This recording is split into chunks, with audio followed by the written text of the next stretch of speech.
Alors, mes frères et sœurs, aujourd'hui, nous allons parler de l'épouse du Mashiach. Et vous savez comme moi que les vidéos précédentes, il était question du couple selon le cœur de Dieu. Et ici, nous allons donc aborder le sujet, puisqu'il y a couple, il y a aussi époux, il y a épouse, il y a mariage, bien sûr. Le mariage, c'est bien sûr une image qui symbolise l'union du Mashiach et du corps des croyants, qu'on appelle en hébreu la Kaal, ou l'Église. Mais j'aime pas trop utiliser le mot Église parce que ça pourrait faire référence uniquement aux chrétiens. Alors que vous savez que je suis juif messianique, c'est-à-dire que pour moi, le corps des croyants, c'est aussi bien Israël que l'Église, ce qu'on appelle en hébreu la Kaal. L'Église composée de tous ceux qui ont accepté Yeshua Mashiach comme leur sauveur personnel et qui a reçu la vie éternelle. Alors Christ, le Mashiach, bien sûr, c'est l'époux. L'époux parce qu'il a choisi de sacrifier pour le corps des croyants, pour tous ceux qui croient en lui, de se sacrifier pour en faire son épouse. Comme il est indiqué dans Éphésiens chapitre 5, versets 25 à 27.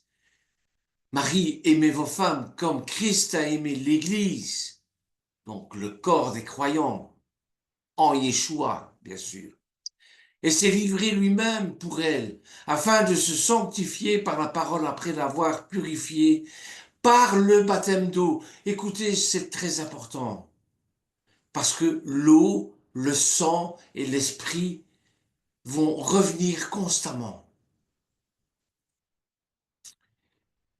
afin de faire paraître devant lui cette Église glorieuse, sans tache, ni ride, ni rien de semblable, mais sainte et irrépréhensible.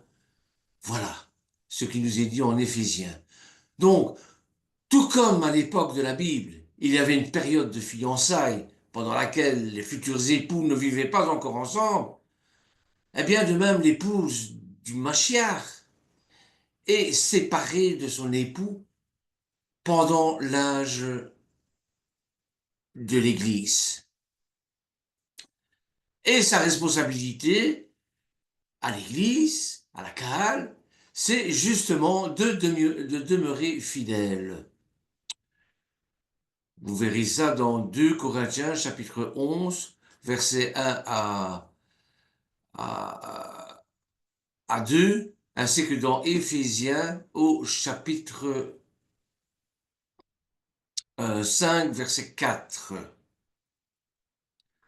Alors, au retour du Mashiach, parce que c'est notre espérance, qu'il revienne instaurer son royaume aussi bien sur terre que dans les cieux, eh bien son retour sera uni à lui, cette Église. Et leurs noces seront célébrées officiellement et leur union éternelle sera scellée. Comme il nous l'est dit en Apocalypse au chapitre 7, l'Apocalypse au chapitre 19, versets 7 à 9. Réjouissons-nous et soyons donc dans l'allégresse et donnons-lui gloire, car les noces de l'agneau sont venues et son épouse s'est préparée. La préparation de cette épouse, nous avons la préfiguration dans les noces de Cana déjà, où tous les intervenants dans les noces de Cana, lorsqu'on les étudie, sont excessivement importants. Vous avez le vin, vous avez l'eau, vous avez le majordome, vous avez les apôtres, vous avez Myriam, la mère de Yeshua. Tout ça est plein de symbolisme. Mais dans les noces de Cana, nulle part, on trouve l'épouse. Yeshua est venu, Dieu s'est incarné, l'Éternel s'est incarné pour que Yeshua puisse venir chercher son épouse sur terre. Les croyants passeront l'éternité dans la cité céleste, appelée la Nouvelle Jérusalem, la ville sainte. C'est décrit dans l'Apocalypse, chapitre 21, versets 2 et 10. Et la Nouvelle Jérusalem, c'est pas l'Église, mais elle partage certaines de ses caractéristiques. Dans sa vision de la fin des temps, l'apôtre Jean la voit descendre du ciel, comme une mariée, resplendissante de gloire. Ses habits, les rachetés du Seigneur, seront purs et saints et porteront des vêtements de blanc, de sainteté et de justice, de fin lin. Certains ont mal interprété le verset 9 de ce chapitre-là, de ce chapitre de l'Apocalypse, comme signifiant que la ville sainte était l'épouse de Christ. Ce qui est impossible, bien sûr, car le Machar est mort pour son peuple, pas pour une ville, pas pour une cité. La cité est comparée à une épouse parce que l'épouse du Machar y demeure, tout comme on désigne parfois des élèves d'une école par le nom de cette école. Les croyants en Yeshua Mashiach sont son épouse, qu'ils soient juifs ou non juifs, juifs et juifs, unis, greffés sur le même olivier franc. Romains chapitre 11.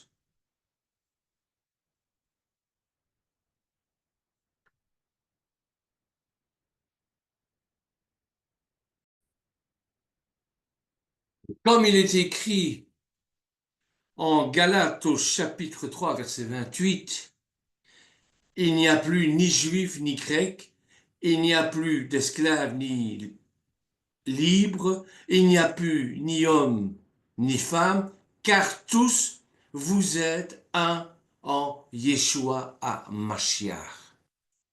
Voilà ce qu'est le corps, voilà ce qu'est l'épouse du Mashiach, le corps des croyants en Yeshua à Mashiach. C'est ça l'épouse, qui attend impatiemment le jour où elle sera unie à son époux. Et d'ici là, nous devons demeurer fidèles et nous exclamer, viens Seigneur Jésus, viens, Maranatha, viens. Pour comprendre tout cela, eh bien, nous avons déjà des exemples dans l'Ancienne Alliance. Nous avons, je vais dire, des couples exemplaires. Exemplaires ou je devrais dire des couples qui donnent l'exemple. Vous avez Moshe Shara, vous avez Rivka et Isaac, vous avez Yaakov, Léa, Israël et Rachel. Vous voyez, vous avez des couples exemplaires selon le cœur de Dieu, avec un but, un dessein pour l'avènement du royaume de Dieu et surtout pour le salut de l'homme. Parce qu'à travers toute cette lignée-là, eh bien, c'est le salut de l'humanité dont il est question. Donc, on commence déjà par le premier couple qui est Adam et Hawa. Dieu qui crée Adam et le met dans le jardin d'Éden pour lui confier la tâche de nommer toutes les bêtes des champs et tous les oiseaux des cieux. Souvenez-vous. Il a découvert qu'il n'y avait pas d'aide digne pour lui. C'est dans Genèse au chapitre 2, verset 19. Et ainsi, Elohim a formé une femme du côté d'Adam. L'Adam, dans cette conception aussi, est une dimension. Donc, il a ouvert cette dimension-là pour en faire sortir la vie. Hawa. Et lorsque la vie est sortie du côté d'Adam, de cette dimension adamique, eh bien,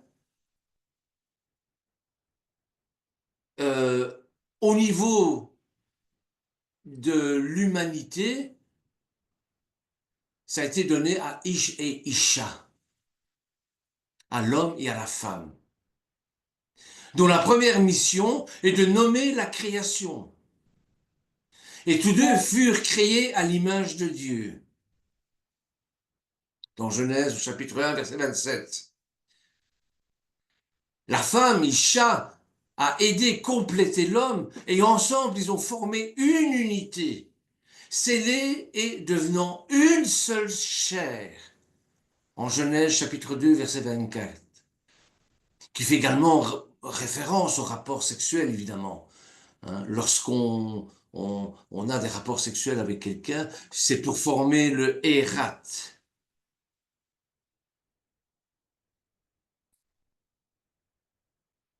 Donc,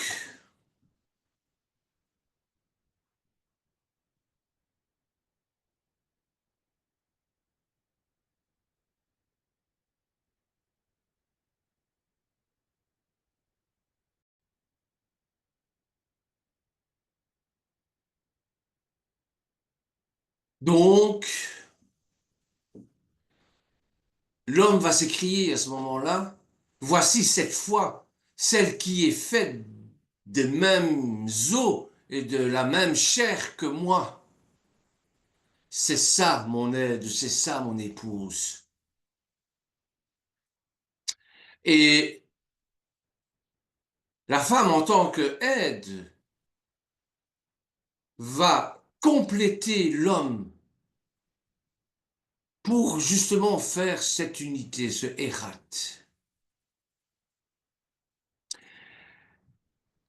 Vous verrez ça dans Genèse au chapitre 2, verset 24. Le mystère du mariage, c'est un mystère le mariage. Comme il nous est dit en Éphésiens chapitre 5, versets 31 à 32. Éphésiens 5 nous dit, au verset 31, c'est pourquoi l'homme quittera son père et sa mère, s'attachera à sa femme, et les deux deviendront une seule chair. Hérat. Je précise, Ish et Isha sont de même nature, mais ce ne sont pas les clones l'un de l'autre. Isha est différent de Ish, même s'ils sont de même nature. Vous voyez? Donc, l'homme quittera son père et sa mère, s'attachera à sa femme, et les deux deviendront une seule chair. Ce mystère est grand. Je dis cela par rapport à Christ, au Mashiach, et à l'Église. L'Église étant le corps des croyants, le corps ressuscité, des croyants ressuscités en Yeshua HaMashiach. Du reste que chacun de vous aime sa femme comme lui-même et comme la femme respecte son mari.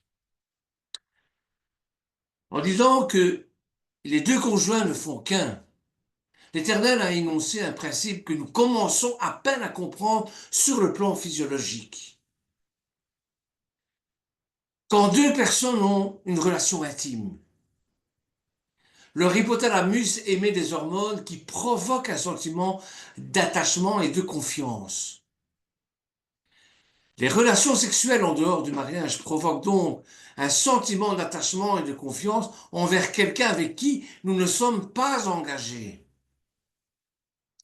Ce qui fausse notre définition de la confiance. Un tel lien avec une personne avec qui nous n'avons pas la sécurité de l'engagement, à nous approcher ensemble de Dieu, mais c'est dangereux. Deux individus éprouvant une obsession charnelle, même modérée, parce que le désir charnel a été créé par Dieu. Et ce n'est pas satanique de désirer une femme. Hein. Sinon, bon, ben, l'humanité n'existerait pas, bien sûr, vous comprenez bien. Donc, quand deux individus éprouvant une obsession charnelle, même modérée, l'une pour l'autre, sans qu'il y ait engagement à cheminer ensemble en couple, eh bien,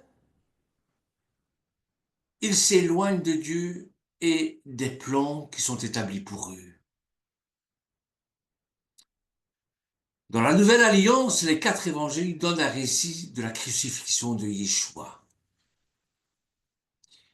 Toutefois, dans Jean chapitre 19, versets 31 à 34, des détails qui sont relevés n'apparaissent pas dans les trois autres narrations. On va les reprendre parce que c'est important. Je pense que c'est le point capital pour comprendre ce qu'est l'épouse du Mashiach. On nous dit, c'était le jour de la préparation, et pour que les corps ne restent pas sur la croix pendant le Shabbat, on est ici au moment de la crucifixion de Yeshua, car ce Shabbat était un grand Shabbat, un Shabbat Gadol, hein, c'était la fête de Pâques. Les Juifs demandèrent à Pilate de les faire enlever après leur avoir brisé les jambes. Et les soldats vinrent donc et ils brisèrent les jambes du premier, puis de l'autre qui avait été crucifié avec lui. Mais arrivés à Yeshua, en voyant qu'il était déjà mort, ils ne lui brisèrent pas les jambes. Mais un des soldats lui perça le côté avec une lance, et aussitôt il sortit du sang et de l'eau. Je répète, c'est important. Un soldat lui perça le côté avec une lance, et aussitôt il sortit du sang et de l'eau. Ça vous rappelle rien? Eh bien, ça nous réfère bien sûr à Bereshit. Lorsque l'Éternel, lorsque Elohim ouvre le côté d'Adam pour en faire sortir la vie, le principe de vie en tout cas, qu'on va appeler Hawa plus tard. Vous voyez, c'est exactement la même chose qui se passe ici. Les soldats romains avaient coutume de briser les jambes des victimes de la crucifixion afin de hâter leur mort. Mais puisque Yeshua était déjà mort, c'était pas la peine de briser ses jambes.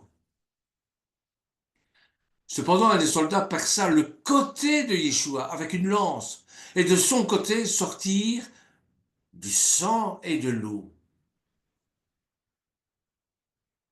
Pourquoi ces détails concernant le côté percé de Yeshua sont-ils rapportés seulement dans l'évangile de Jean?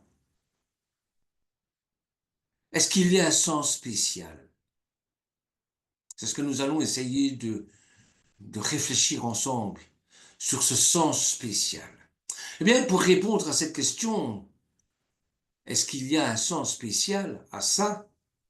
Il est important de voir en premier ce qu'est le sujet de l'évangile de Jean.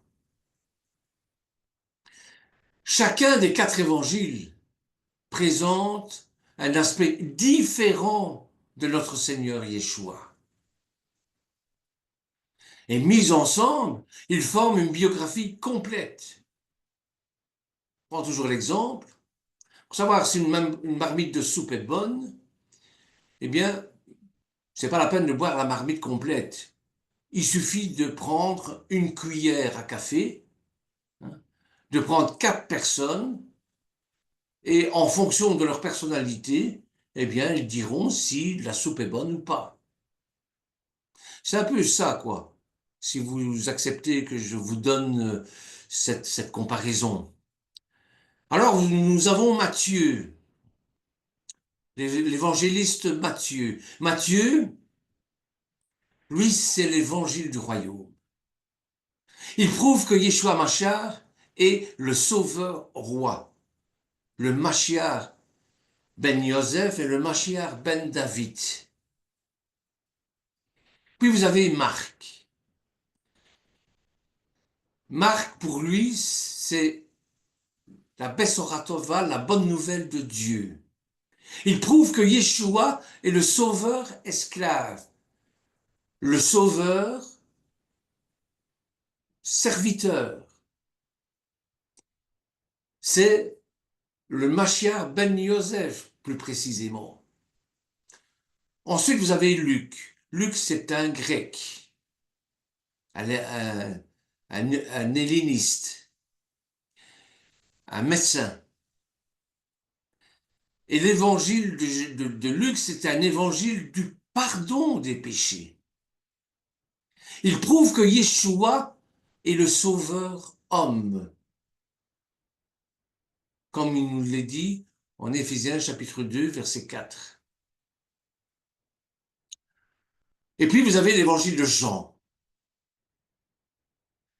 L'évangile de Jean, lui, c'est l'évangile de la vie éternelle.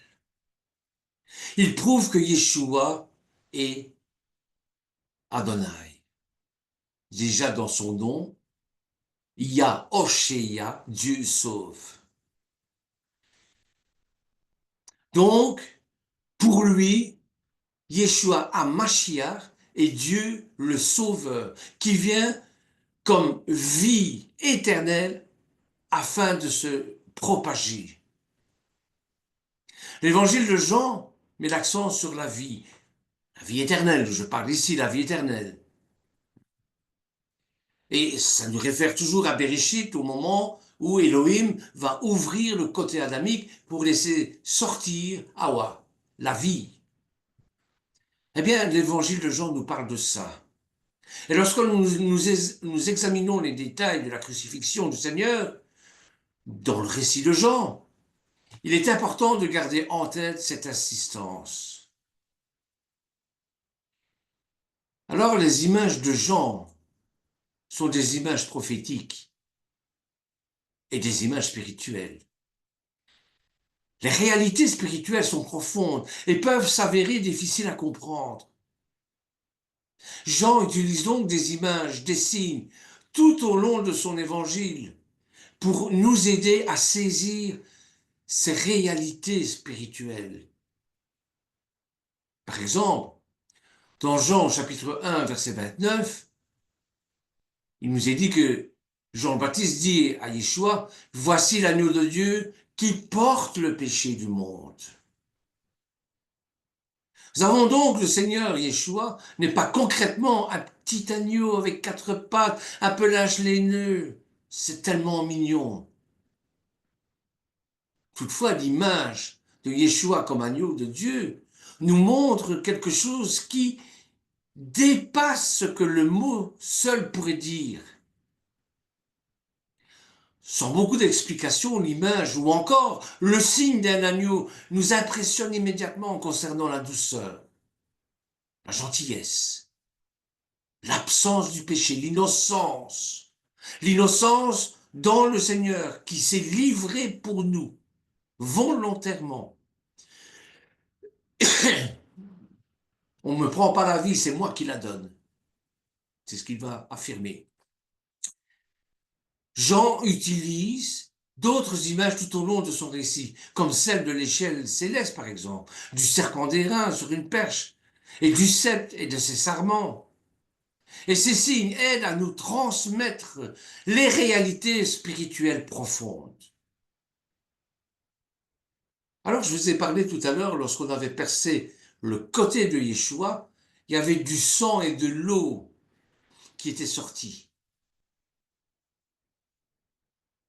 Eh bien, nous allons un peu étudier cette image du sang et de l'eau. Quelle réalité spirituelle le sang et l'eau qui coulent du côté percé du Seigneur euh, euh, revêtent-ils? Eh bien, deux substances sortirent du côté percé du Seigneur, le sang et l'eau. Le sang accomplit la rédemption, retirant le péché, et fait une brite, comme on dit en hébreu, une alliance avec ce sang pour le pardon des péchés. Il n'y a pas de pardon des péchés sans effusion de sang, vous le savez bien. Donc, pour l'achat, ou je dirais le rachat des péchés à Satan, le rachat du péché des origines, eh bien, l'eau, c'est fait par le sang. L'eau, elle transmet la vie. C'est une matrice de vie, où tous les éléments sont dans cette matrice. Mettons ainsi fin à la mort pour la production de quoi? Eh bien, de la cale, de l'église. Mais encore une fois, j'aime pas le mot église parce que ça, ça se réfère uniquement aux chrétiens. Alors que nous avons des juifs aussi, chrétiens et juifs ensemble, greffés sur le même olivier. Donc, vous avez le sang pour la rédemption des péchés, pour le pardon des péchés, pour l'alliance nouvelle et éternelle. Et vous avez l'eau pour, comme matrice pour la production de la vie éternelle.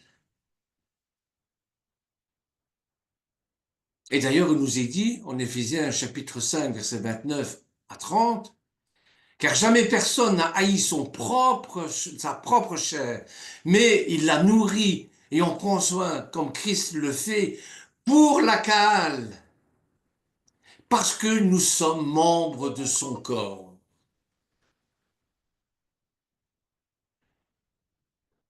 Alors, du côté négatif, la mort du Seigneur enlève nos péchés.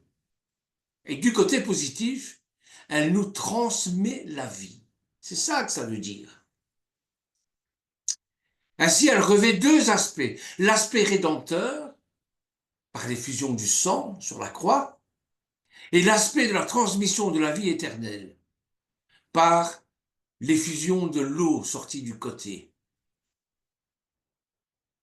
Le récit des trois autres évangiles ne rapporte pas l'aspect rédempteur de la mort de Yeshua.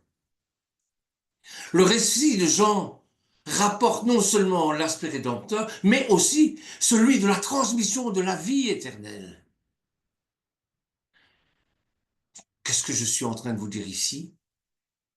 C'est la construction de l'épouse du Mashiach. Le sang et l'eau nous montrent donc deux facettes importantes de la mort du Seigneur. L'aspect rédempteur par le sang et l'aspect de la vie éternelle par la transmission de la vie. Du fait que Yeshua a versé son sang afin d'accomplir une rédemption merveilleuse pour nous, nous pouvons recevoir le pardon et la purification de nos péchés. Souvenez-vous de ce qu'il nous est dit au niveau de l'épouse qui doit être purifiée, sans tache. Voyez? Eh bien, c'est ça que ça veut dire. La rédemption pour nous, par le sang versé du Seigneur. Nous recevons son pardon et la purification de nos péchés. Nous ne pourrons jamais le louer, le remercier suffisamment pour l'aspect rédempteur de sa mort. Parce que, par cet acte, par ce sacrifice, nous retournons à l'état des origines, avant qu'Adam et Hawa pêchent. Toutefois, cette rédemption avait un objectif. L'Éternel veut que nous recevions sa vie divine, sa vie éternelle, comme les premiers, comme Adam et Hawa avaient avant le péché. C'est possible grâce à l'aspect de la mort de Yeshua qui transmet la vie.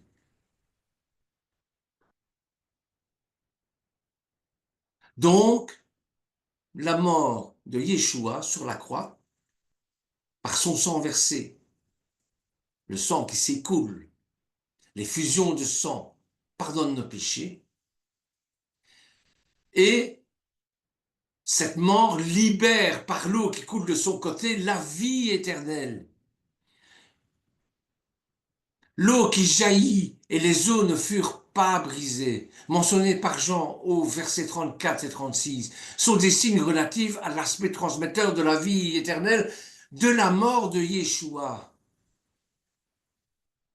Cette mort qui transmet la vie libère la vie divine, la vie éternelle du Seigneur, qui était au-dedans de lui afin de produire l'épouse. Engendrés par la foi. Nous sommes engendrés par la foi, non pas créés par la foi. Nous sommes engendrés dans le Mashiach par la foi. Comme Yeshua est engendré par le Père. Souvenez-vous de la vidéo que j'ai faite la fois dernière. Donc, cette vie qui est au-dedans du Mashiach, transmise par sa mort lors de l'effusion de son, l'effusion de l'eau sortant de son côté lorsqu'il est mort, eh bien, ça produit l'épouse, qui est composée de tous ces croyants, dans lesquels sa vie éternelle a été transmise. La mort du Seigneur va libérer la vie divine, la vie éternelle, qui était au-dedans de lui. Et pour comprendre ça, eh bien, ça signifie, pour comprendre ce que ça signifie, lisons Jean chapitre 12, verset 24, où il nous dit en vérité, je vous le dis, si le grain de blé ne tombe en terre et ne meurt, il reste seul. Mais s'il meurt, il porte beaucoup de fruits. Et avant sa crucifixion, Yeshua se compara à un grain de blé qui allait tomber en terre pour y mourir. De nouveau, c'est un rappel. Le grain de blé, ça se dit bar en hébreu. Et ça nous rappelle Bereshit. Bar Eshit, Bar Esh. Ça veut dire ce grain de blé qui a été battu pour pouvoir en sortir l'Esprit de Dieu. Mais c'est ça que ça veut dire. Dans Bereshit, il y a cette notion-là. Il y a ce grain de blé, ce bar qu'on rencontre dans les sacs de blé que Joseph va mettre sur le dos des ânes de ses frères pour retourner à Jacob. Vous voyez? Et c'est ça l'importance. Donc, avant sa crucifixion, Yeshua se compare à ce grain de blé qui allait tomber en terre pour y mourir. Un grain de blé est une semence à l'intérieur de laquelle se trouve une force vitale, un élément vital. Et c'est pour ça qu'on le compare à ce grain de blé, à ce bar en hébreu. Cependant, tant que la graine reste entière, la vie est en elle et reste confinée.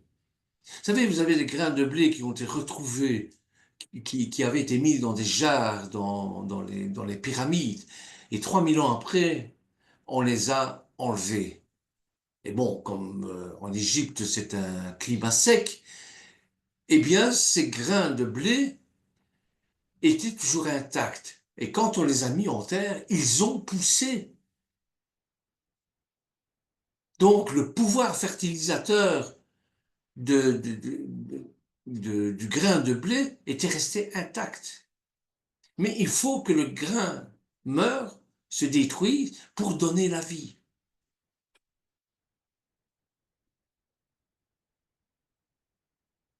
Donc, elle doit tomber au sol et mourir pour que son enveloppe extérieure soit brisée et s'ouvre. L'enveloppe brisée de Yeshua, eh bien, c'est bien sûr sa maltraitance par les soldats romains et c'est aussi le côté percé par la lance. Ce n'est que de cette façon que la vie contenue dans la semence peut être libérée pour porter du fruit. Et c'est ainsi aussi que cette vie se propage, s'accroît, augmente. Alors de la même manière, le Fils de Dieu divin devint un homme de chair et de sang, nommé Yeshua. Il était à la fois homme et Dieu. Souvenez-vous de ce que je vous ai dit la fois dernière. Homme de par la naissance d'avec sa mère, et Dieu de par son engendrement dans le Père. Toutefois, sa vie divine était confinée à l'intérieur de l'enveloppe de son humanité. L'humanité de Yeshua comme notre humanité, c'est cette dimension adamique. Cette dimension adamique où Elohim va faire une incision sur le côté pour faire sortir le principe de vie, Hawa, qu'on a traduit par rêve. Alors, l'Éternel voulait que nous recevions sa vie divine. Pour que ça arrive, il fallait que la vie divine à l'intérieur de Yeshua soit dégagée de l'enveloppe de son humanité. Ça se passe lorsque Yeshua meurt sur la croix. Et par sa mort, la vie divine, la vie éternelle est libérée. Désormais, cette vie peut être transmise à tous ceux qui croient en Yeshua. C'est ça l'Église. C'est ça la Kaal. C'est ça le corps du Christ. C'est ça l'épouse du Christ.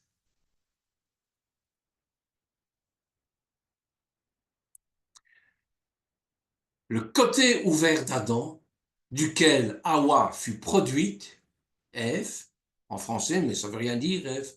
Hawa, ça veut dire le principe de vie, en Genèse chapitre 2, versets 21 à 23, était une figure du côté percé du Seigneur.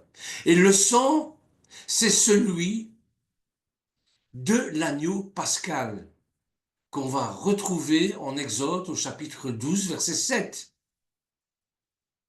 Dans l'Apocalypse au chapitre 12, verset 11.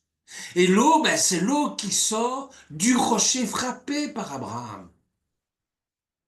En Exode au chapitre 17, verset 6. En 1 Corinthiens, chapitre 10, verset 4. Le sang devient une source pour la purification des péchés, comme il nous est dit chez le prophète Zacharie au chapitre 13, verset 1. Et l'eau devient la source de vie.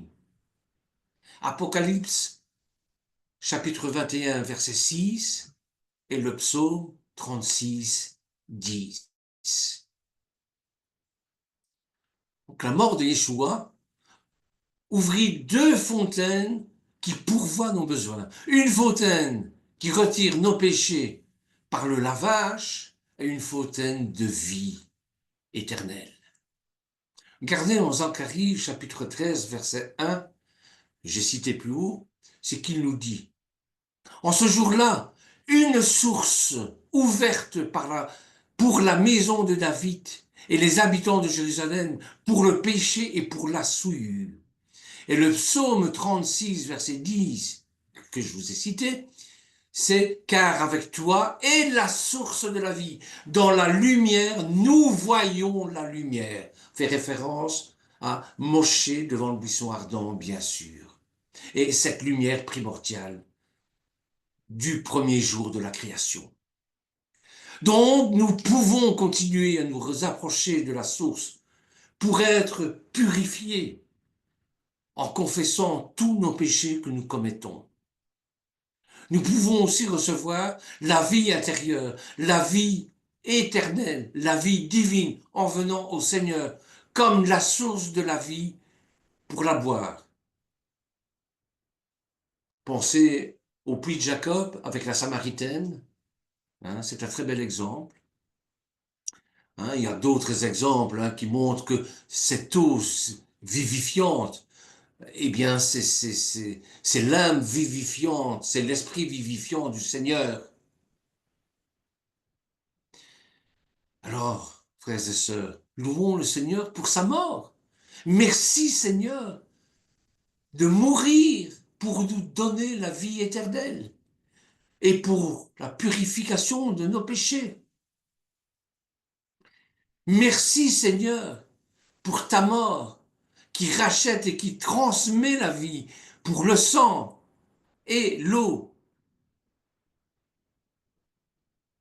Nous n'avons pu que discuter brièvement ici du sens profond du sang et de l'eau qui sortirent du côté percé de Yeshua et qui va donner naissance, qui va engendrer, voilà, c'est le terme que je cherchais, engendrer l'épouse du Mashiach. L'esprit, l'eau et le sang, les trois sont d'accord. Dans Jean chapitre, c'est dans 1 Jean chapitre 5 verset 8. Et ça nous réfère toujours à Bereshit lors de la création, où il est question de l'esprit qui faisait frémir l'eau qui est la matrice de la vie éternelle dans ce cas-ci, et le sang qui est l'effusion de sang pour le pardon des péchés. Soyez bénis et je vous souhaite un Shabbat Shalom. Amen, ve Amen.